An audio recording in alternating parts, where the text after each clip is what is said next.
Tonight on The Final Word, Filipinos in Lebanon could soon be repatriated as tensions intensify near the border with Israel. The DFA is looking to raise alert level 3 in Lebanon, and this means repatriation will be voluntary. The United States already raised the do not travel advisory in the Middle Eastern nation as Israel strikes Hezbollah militants near the border. Joining us now is Foreign Affairs Undersecretary Eduardo de Vega. Yusek, thank you so much for joining us. So, how soon will alert level 3 be raised to for Lebanon? For all intents and purposes, we are on alert level 3. It's only a matter of the Secretary signing it, and he's right now on the way back to the Philippines. So, consider it done. It's alert level 3. All right. Consider it done. Alert level 3. So it's just a matter of the formal signing of the paper. He can't sign it. He's on board the plane. All right. So in how many hours will he be signing that document, Yusek? I'm sure it's by tomorrow it's signed. It's signed. So how soon could we see the voluntary repatriation of Filipinos living in Lebanon begin?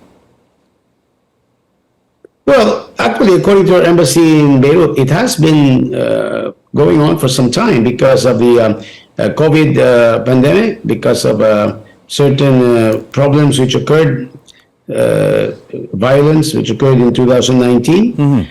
And although it was not officially on alert level 3, they already were on alert to repatriate people. So right now, once it's officially signed, our embassy is going to call on Filipinos to, go home on a voluntary basis. They have the funds. The Philippine embassy has the funds to fly home mga kababayan natin, whoever wants to go home. And we're doing this because the situation is rather tense, and we already have seen it, such as years ago in 2006 when we had to repatriate a lot of Filipinos from Lebanon.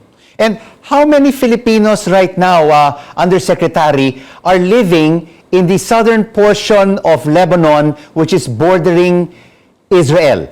And have they already evacuated that area near the border due to intense conflict in the border?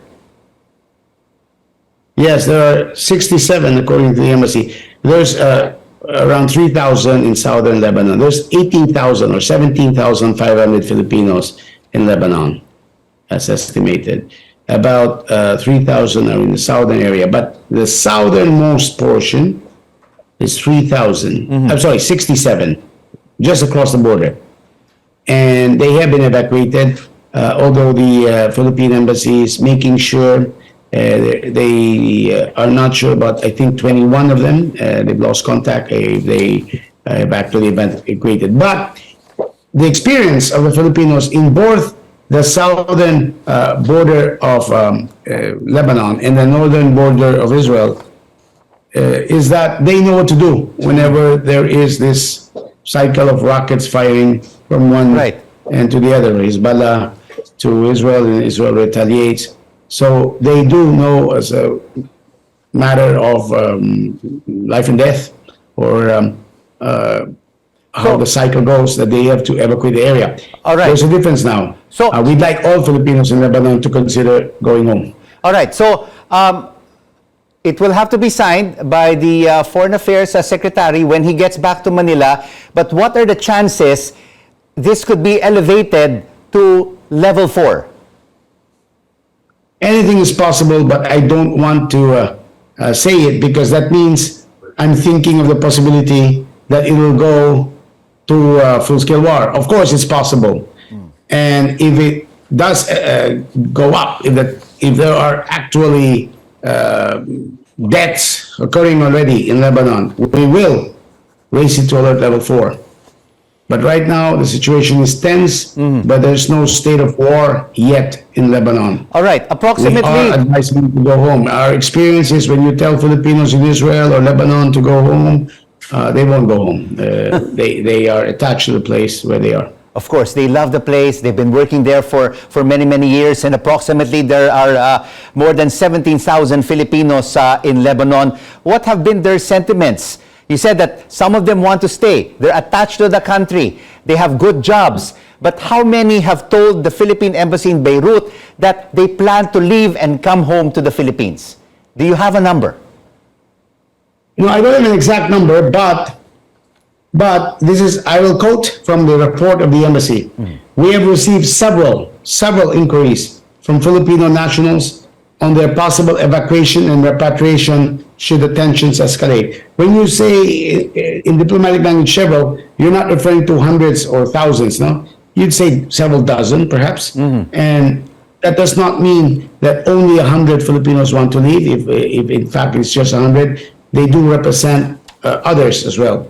So it does show that there is growing concern. There is a contingency plan in place at our embassy in Beirut, which includes communication and coordination mechanisms, evacuation scenarios, preparation of essential supplies, that includes food and medication. So they are in continuous communication with their leaders. So it's in place. And in case it goes to alert level 4. Right now, while the airport in Beirut, which is called the Beirut Rafik Hariri International Airport, is still open with flights, the embassy is going to call on the Filipinos to, well, voluntarily repatriate at our expense. And when they're at home, that's when the other agencies, such as the DMW and the OOA, will help them with the reintegration to the Philippines in economically and so forth.